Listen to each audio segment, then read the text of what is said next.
এত সুন্দর মসজিদ বানিয়েছেন তাদের জন্য। কিসের জন্য বানিয়েছেন মসজিদ? কোন সালাত আদায়ের জন্য বানিয়েছেন মসজিদটা? ফজরের সালাত আদায়ের জন্য বানিয়েছেন কি? ফজরের জায়গা হয় না মানুষ যে সালাতের মধ্যে মানুষ জান্নাত লাভ করতে পারবে তা হচ্ছে সালাত। সালাত কারণ কোরআন মাজিদের মধ্যে আল্লাহ তাআলা স্পষ্টভাবে বলে দিয়েছেন সূরা আল-মুদ্রিস আয়াত নম্বর 21 আয়াত নম্বর 40 থেকে 45 সূরা আন-কাবুত। ওইখানে আল্লাহ তাআলা বলে দিয়েছেন ইন্নাস সালাতা তানহা আনিল ফাহশাই ওয়াল মুনকার ওয়া লা যিকরুল্লাহি আকবার। নিশ্চয় সালাত মানুষকে অশ্লীল নিকৃষ্ট যত রকমের খারাপ কাজ আছে সব খারাপ কাজ থেকে বিরত রাখে সালাত।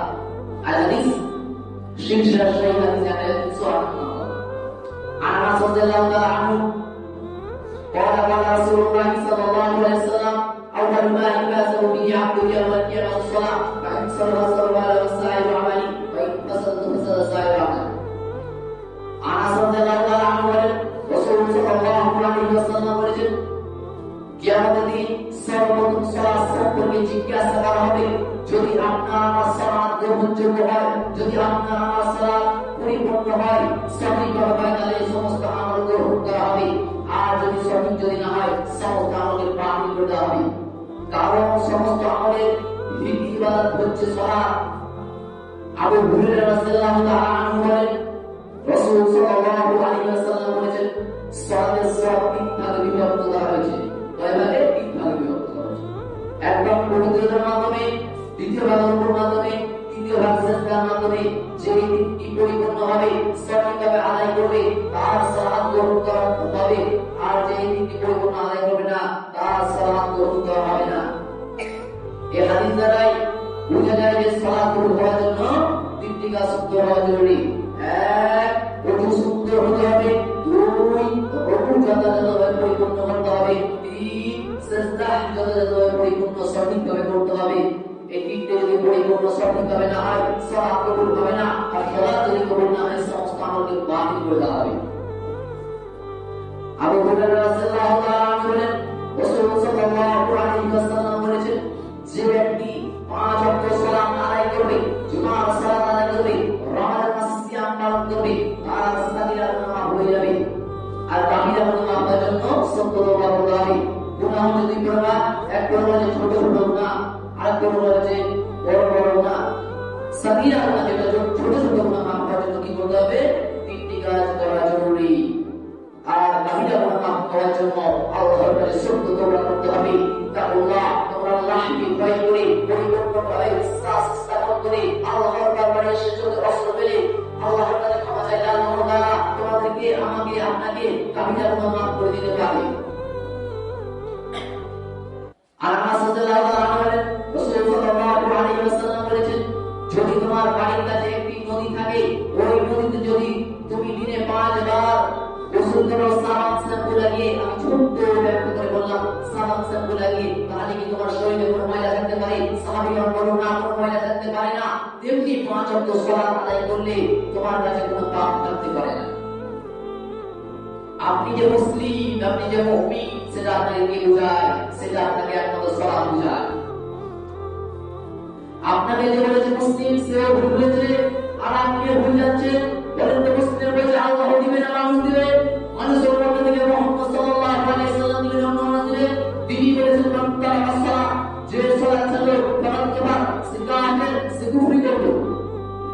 একেবারে নমরুদ, ফিরাউন তাদের মত না যে আসরের ওয়াক্তে নামাজ ছেড়ে যায় তার ঈমান চলে যায়, মাগরিব পড়লে আবার ঈমান চলে আসে। কিন্তু কি আপনি বলতে পারবেন আসর থেকে মাগরিব পর্যন্ত বাঁচবেন? কেউ বলতে পারবে লাইন দিয়ে কেসা থেকে ফজর পর্যন্ত বাঁচবো? অনেকে ফজরের সালাত আদায় করেন কি জোহর থেকে ভালো হয়ে যাবে।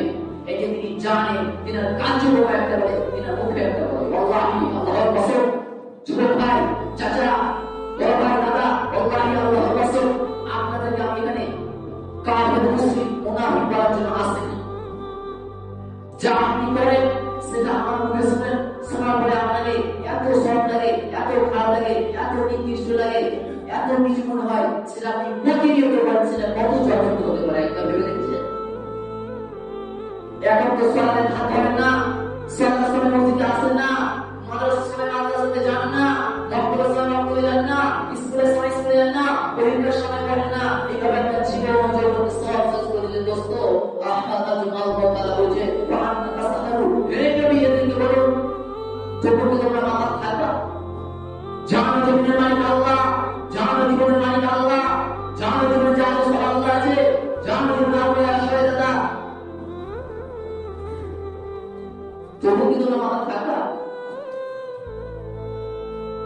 শুনে রাখো জনাব মুহাম্মদ রাসূলুল্লাহ সাল্লাল্লাহু আলাইহি ওয়াসাল্লামের উম্মতরা, তোমাকে বলি তোমার রব তোমাকে কি দিয়েছে? তোমার রব তোমাকে এই সামান্যটুকু নিঃশ্বাসটুকু দিয়েছে। কি দিয়েছে? এই সামান্যটুকু নিঃশ্বাস। যে নিঃশ্বাসটুকুর জন্য তুমি এখনো বেঁচে আছো, এই সামান্যটুকু নিঃশ্বাস যদি তোমার রব তোমার কাছ থেকে ছিনিয়ে নেয়, এই সামান্যটুকু নিঃশ্বাস যদি তোমার রব তোমার কাছ থেকে নিয়ে নেয়, 24 ঘন্টার মধ্যে আপনার লাশটা গৃহীত হয়ে যাবে। কেউ আপনাকে সিধা মুখে দেখবে না, সবাই আপনাকে মুখে রোমান দিয়ে কাপড় দিয়ে দেখবে, সবাই আপনার নাম বলবে লাশ। কেউ ডাকবে না আব্দুর রহমান, আব্দুর রহিম, আব্দুল সত্তার, আব্দুল গফফার, আর কেউ বলবে না।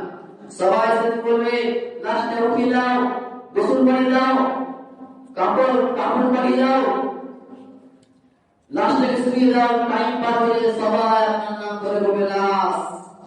আপনার রব আপনাকে কি দিয়েছে? আপনার রব আপনাকে কোটি কোটি টাকা দুইটি পা দিয়েছে, যে পায়ের সাহায্যে আল্লাহ তাআলা এত সুন্দর দুনিয়াতে এক জায়গা থেকে অপর জায়গা যেতে পারো। ওই পায়ের সাহায্যে, যে পা আল্লাহ তাআলা তোমাকে দিয়েছে, তার লাগে যদি 10টা মিনিটের জন্য মাথা নিচু করতে পারো না সে রবের কাছে, তোমার রব তোমাকে কোটি টাকার শরীর দান করেছে, তোমার রব তোমাকে কোটি টাকার কান নাক দান করেছে, তার কাছে কিন্তু তুমি 10টা মিনিটের জন্য মাথা নিচু করতে পারো না। তোমার রব তোমাকে কোটি টাকার হাত দান করেছে, যে হাতের সাহায্যে আল্লাহ তাআলা সুন্দর নিয়ামত ছুঁতে পারো, দিতে পারো, ধরতে পারো, রাখতে পারো, তার কাছে কিন্তু 10টা মিনিটের জন্য মাথা নিচু করতে পারো না। তোমার রব তোমাকে আর কি দিয়েছে শুনো? তোমার রব তোমাকে কোটি কোটি টাকার চোখ দান করে দিয়েছে, যেই চোখের সাহায্যে আল্লাহ তাআলা এত সুন্দর নিয়ামত, এত সুন্দর দুনিয়ার দৃশ্য, যেটা রব্বুল আলামিন তোমার মাথার উপরে, আমার মাথার উপরে চাঁদ তারা সূর্য ঝুলিয়ে রেখেছে তোমার মাথার উপরে। দেখো, তুমি দেখো না সেই চোখ দিয়ে, যেটা বিনা মিলা ছাড়া, বিনা কুড়ি ছাড়া, বিনা ঠান্ডা ছাড়া, বিনা সুন্দর ছাড়া, বিনা দই ছাড়া, বিনা হিরোনা ছাড়া তোমার মাথার উপরে তোমার রব কত সুন্দর ঝুলিয়ে রেখেছে। তুমি কি তার কাছে 10টা মিনিটের জন্য মাথা নিচু করতে পারো না? তুমি কেমন মুসলমান?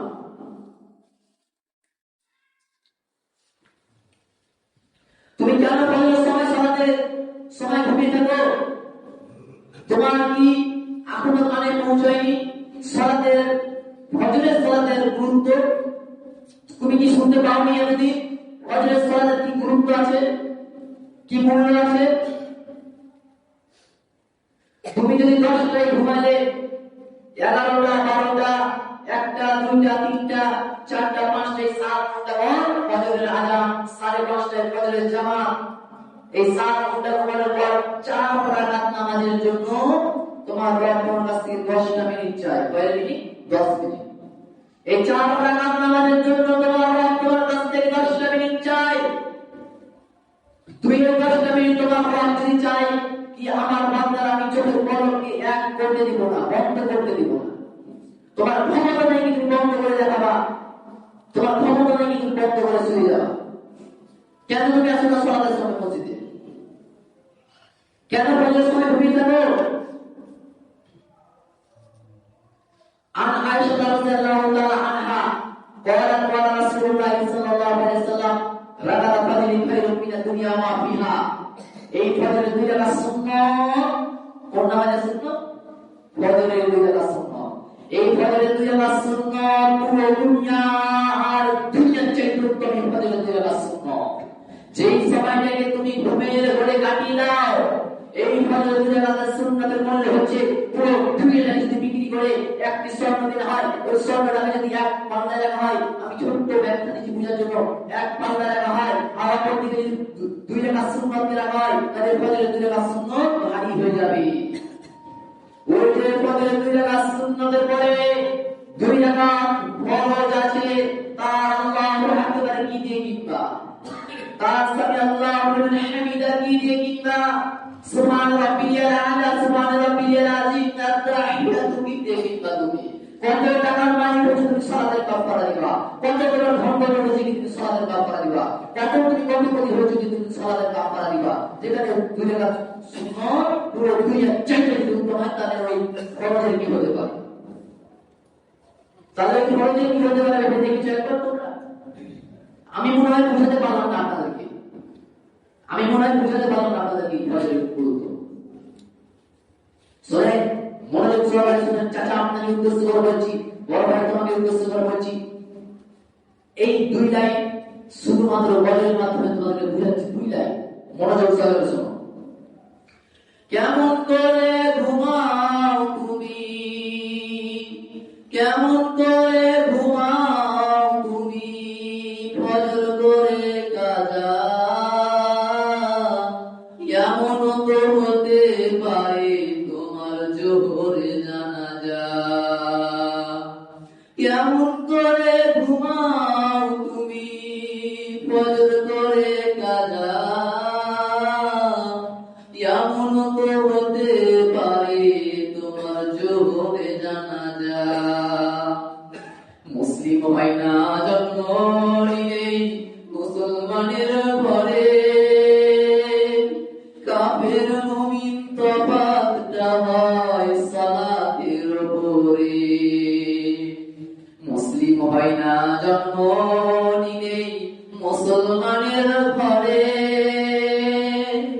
কাফের মুমিন তফাৎটা হয় সালাতের উপরে। বাইনাল আবদি ওয়া বাইনাল কুফরি তারকুস সালাহ। বান্দা এবং কাফেরের মধ্যে পার্থক্য হচ্ছে সালাত। একজন মুসলিম একজন অমুসলিমের মধ্যে পার্থক্য হচ্ছে সালাত। একজন মুসলিম একজন হিন্দুর মধ্যে পার্থক্য হচ্ছে সালাত। একজন কাফের একজন মুসলিমের মধ্যে পার্থক্য হচ্ছে সালাত। যে ব্যক্তি ফজরের সালাত আদায় করে না, ইশার নামাজ জামাতের সাথে পড়ে না, সহিহ বুখারীর হাদিস, সে মুনাফিক। সে কি? সে মুনাফিক। চাচা, আপনি আপনার ভুলে যত মানুষ আল্লাহ তাআলা সৃষ্টি করেছে, সৃষ্টি করার পর থেকে দুনিয়াতে যত মানুষ বানিয়েছে, সব মানুষ মিলে, সব যত জীব এসেছে, সব জীব মিলে, সব মানুষ আর সব জীব মিলে পরিকল্পনা করে লোকটা তখন তৈরি করতে পারবে না এটা আমার রব চাইলে ক্ষমা করতে পারবে না। তুমি কি এমন অপরাধ করবে আপনি না আল্লাহ ক্ষমা করতে পারবে? তুমি এমন অপরাধ করবে যেটা আমার রব চাইলে ক্ষমা করতে পারবে না। মানুষের হক মেনে নিয়ে মানুষ মাফ করলে পাওয়া যায়, ওটা আল্লাহ তাআলা নিজের উপর হারাম করে দিয়েছে। মানুষের মাফ করলে হবে না, মানুষ মাফ না করলে হবে না, সেটা আল্লাহ তাআলা নিজের উপর হারাম করে দিয়েছে। আর এমন কোন অপরাধ নাই তুমি বেঁচে আছো, বেঁচে থাকা অবস্থায় এমন কোন অপরাধ পারো না এটা আমার রব চাইলে ক্ষমা করতে পারবে না।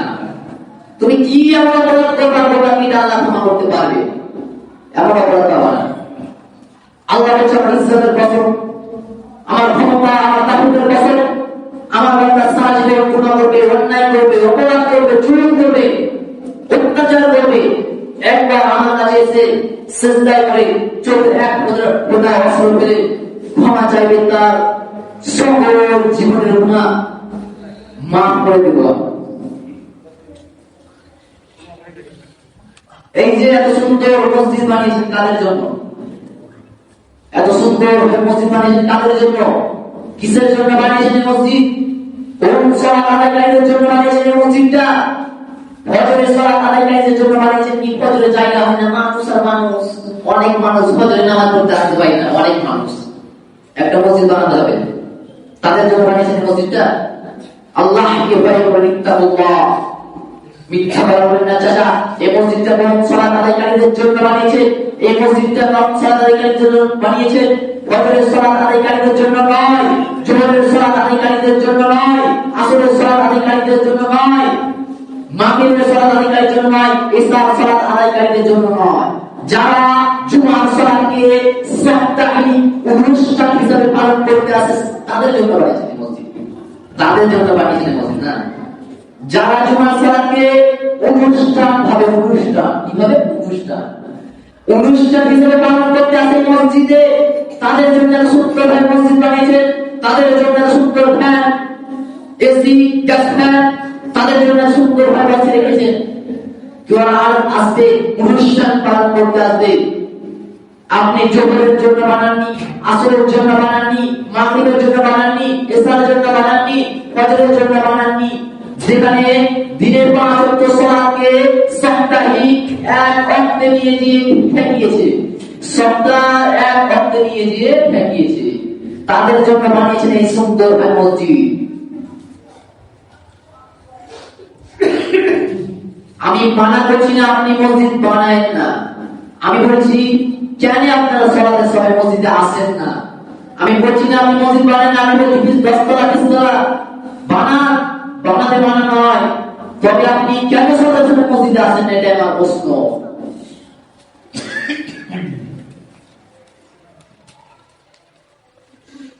একটা লোক দেশ থেকে বিদেশে গেছে, ওইখানে যে আল্লাহ হাত তুলে দোয়া করছে, মাতামু হারাম, তার খাদ্য আছে হারাম, মাতাসু হারাম, তার পোশাক আছে হারাম, মাশরাবু হারাম, তার পানি আছে হারাম, মুশরিকের হারামে তার জীবিকা নির্বাহ হারাম। আনা ইসলাল্লাহু তাআলা দোয়া কি করে কবুল হতে পারে? তার ইবাদত কবুল হবে না, তুমি মনে রেখো, তার ইবাদত কবুল হবে না, তুমি মনে রেখো। কলা বিক্রি করে ওই পয়সা দিয়ে খাবার খেলে, চাউল কিনে খাবার খেলে ওই পয়সা দিয়ে সালাত কবুল হবে। মানুষের দোকানে বাড়িতে কাজ করে ওই পয়সা দিয়ে চাউল কিনে খাবার খেলে সালাত কবুল হবে। ভিক্ষে করে পয়সা দিয়ে ওই পয়সা দিয়ে চাউল কিনে খাবার খেলে সালাত কবুল হবে। আমি আপনাকে ভিক্ষা করতে বলছি না, এটা হচ্ছে সবচেয়ে শেষ স্তর। ভিক্ষা করা অপছন্দ, ভিক্ষা করা জায়েজ, আমি আপনাকে ভিক্ষা করতে বলছি না। যৌতুকের টাকা দিয়ে ওই পয়সা দিয়ে চাউল কিনে খাবার কিনে সালাত কবুল হবে না। নাবিকে ঘর ভাড়া দিয়ে ওই পয়সা দিয়ে চাউল কিনে খাবার কিনে সালাত কবুল হবে না। দোকানে বিড়ি, সিগারেট, গুল, জর্দা, নেশার দ্রব্য, হারাম খাবার বিক্রি করে ওই পয়সা দিয়ে চাউল কিনে খাবার কিনে সালাত কবুল হবে না। আপনি নাকি ধার্মিক, ধর্ম মেনে চলে, ধার্মিক। যত গুল, বিড়ি, সিগারেট আছে সব আজকে ফেলে দেন, ওই পয়সা দিয়ে চাউল কিনে খাবার দিলে আপনার কখনোই সালাত হবে না। আর আল্লাহর কাছে দোয়া করুন, হে রব্বুল আলামিন আমাকে এটা দাও, ওটা দাও, আমাকে অমুক বাড়ি দাও, এটা দাও, ওইটা দাও। আল্লাহর কাছে চাইলে আল্লাহ তাআলা কখনোই দিবে না, কারণ তোমার তো সালাতই গ্রহণ হচ্ছে না। সালাত ঠিক করে আল্লাহর দরবারে পৌঁছান না। সালাত যদি না ঠিক হয়, তোমার এই দোয়া কখনো কবুল হবে না। তার জন্য নিজের সালাতকে ঠিক করতে হবে।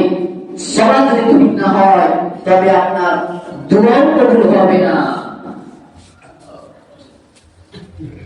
ইয়া আইয়ুহাল্লাযীনা আমানু, হে ঈমানদারগণ, তোমরা যারা আল্লাহর প্রতি ঈমান এনেছো। কে বলছে ঈমানদার? কে ঘোষণা করেছে ঈমানদার করে? তোমার আল্লাহ তোমাদের বলছে ইয়া আইয়ুহাল্লাযীনা আমানু, হে ঈমানদারগণ, তোমরা যারা আল্লাহর প্রতি ঈমান এনেছো। ইয়া আইয়ুহাল্লাযীনা আমানু তাকুল্লাহা হাক্কা তুকাতিহি, আল্লাহকে ভয় করো, ইত্তাকুল্লাহ।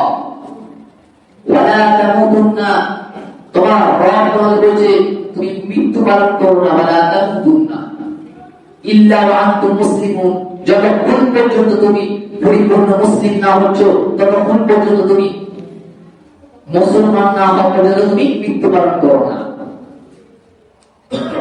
যে ব্যক্তি জুমার সালাত আদায় করে বাকি 5 ওয়াক্ত সালাত আদায় করে না, তিনিও মুসলিম নয়। যে ব্যক্তি 5 ওয়াক্ত সালাত আদায় করে রমজান মাসে এবং সিয়াম পালন করে আর বাকি 11 মাস করে না, সেও মুসলিম নয়। মুসলিম হতে হলে 5 ওয়াক্ত সালাতের দরকার। আচ্ছা আপনি বলেন তো, আপনার ছেলে এমবিবিএস পাস করে আপনি কি তাকে ডক্টর করবেন?